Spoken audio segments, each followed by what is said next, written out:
It's time now for Call of the Wild, the official weekly coaches show of the Wenatchee Wild. Stay up to date with your team all season long with Call of the Wild. With head coach and GM Bliss Littler, here's the voice of your Wenatchee Wild, Arch Ecker. Hello and welcome to this week's edition of Call of the Wild, your weekly Wenatchee Wild coaches show. I'm Arch Ecker with Wild head coach and GM Bliss Littler. The Wild have just returned from a long 3-game road swing that took us through Vernon and Salmon Arm and West Kelowna. We'll talk about those games and the busy week that still lies ahead for the Wild as they wrap up their pre-Christmas portion of the schedule over the next couple of weeks. Let's start off with Wednesday night on the road at Vernon, and obviously on paper, boy, that one shapes up to be a great game. You've got the first place team in the interior division. The teams have traded victories going back and forth, and you know, there's a lot on the line, and it in a way, it lived up to the billing. It was a hard-fought battle. Well, that's exactly what it looked like on paper. And if you didn't go to the game, you check the box score, and it definitely looks like it was a barn burner. And I think both myself and Coach Ferner would tell you exactly the same thing, that it probably didn't live up to the coaching standards that we're hoping that we get out of both of our teams. But learned a long time ago that winning's hard in this league. It's crazy hard in this division. That you win a hockey game, you feel good, and you say thank you, and then you move on and try to correct the mistakes. But we felt that we did not do a very good job at taking care of the puck or competing. But the one kid that did compete was our goaltender, and he was definitely the best player on the ice that night.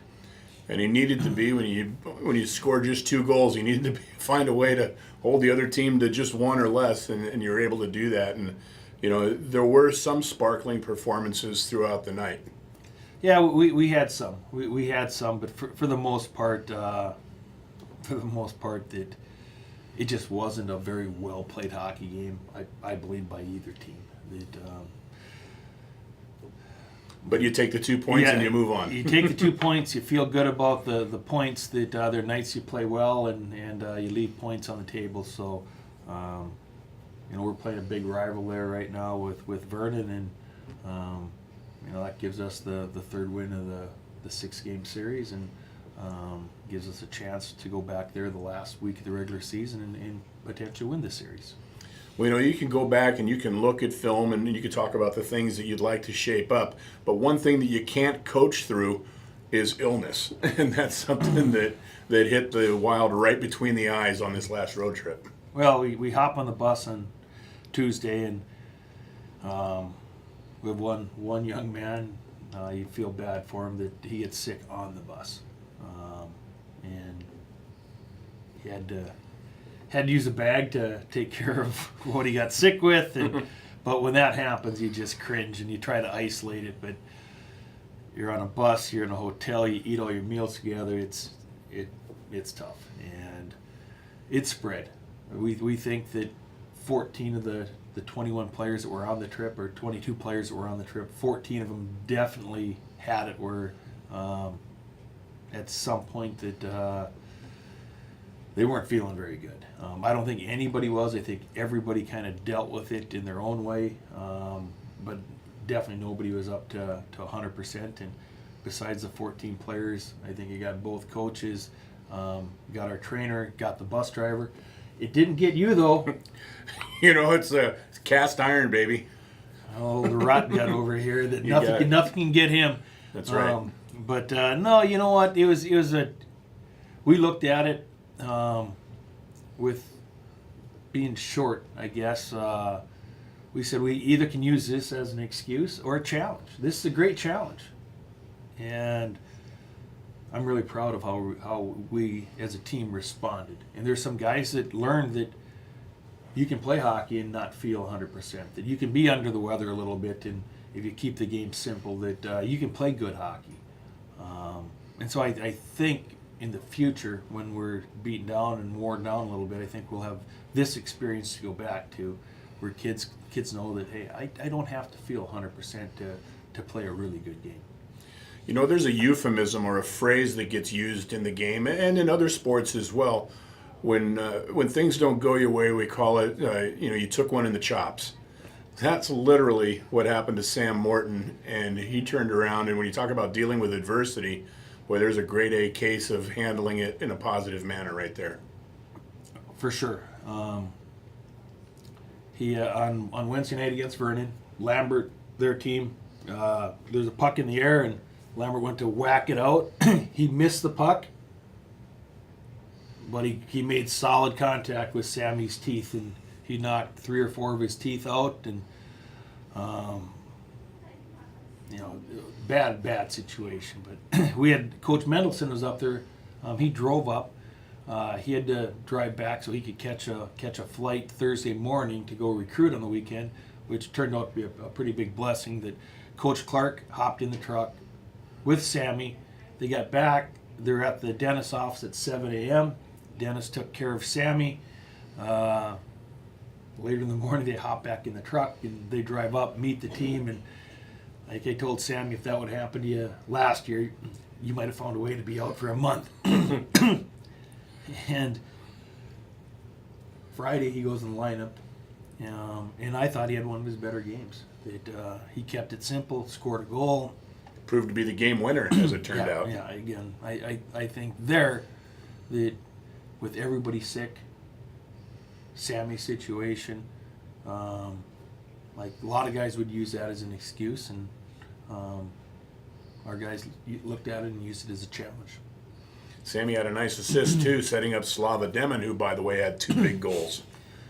Well, I think that when that happens, you have to have your best players. They have to really show up and make plays for you. And no doubt, Slava is, if he wasn't the best player on the ice, he was one of them. And he is every night for us. But he definitely stepped up, and offensively, as well as he was the best defender on the ice.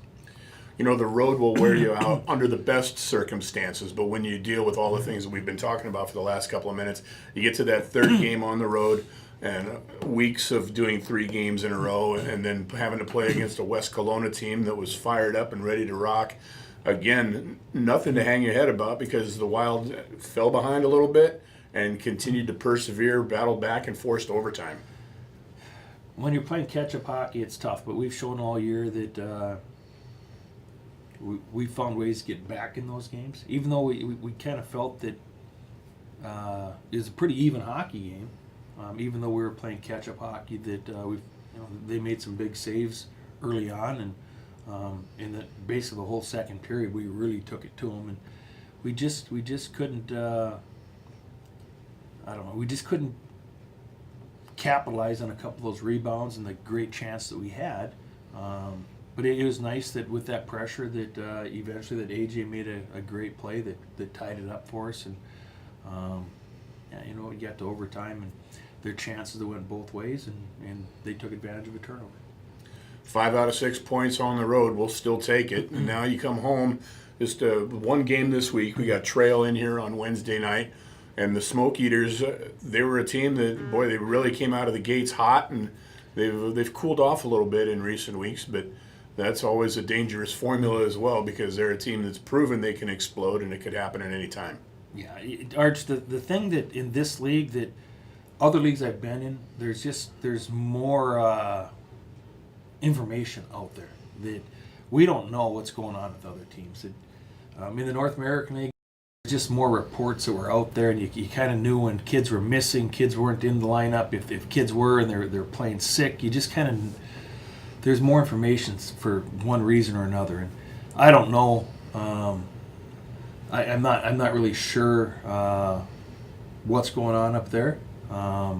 But it does appear the last 2 weeks that they've dropped some games they normally have won earlier in the year. I don't know if they're missing personnel, if they're sick, if they're beat up, or what the situation is. But all I know is they're going to drop the puck here, and I still have a bad taste in my mouth from that last game back, and I think it was in October. Might have been that first week of, actually it was November 1st. But I still have a bad taste in my mouth from that game up there. I think they beat us 7-5. So, again, hopefully we get healthy, and I know they're going to drop the puck whether we're healthy or not, and we need to find a way to keep collecting points.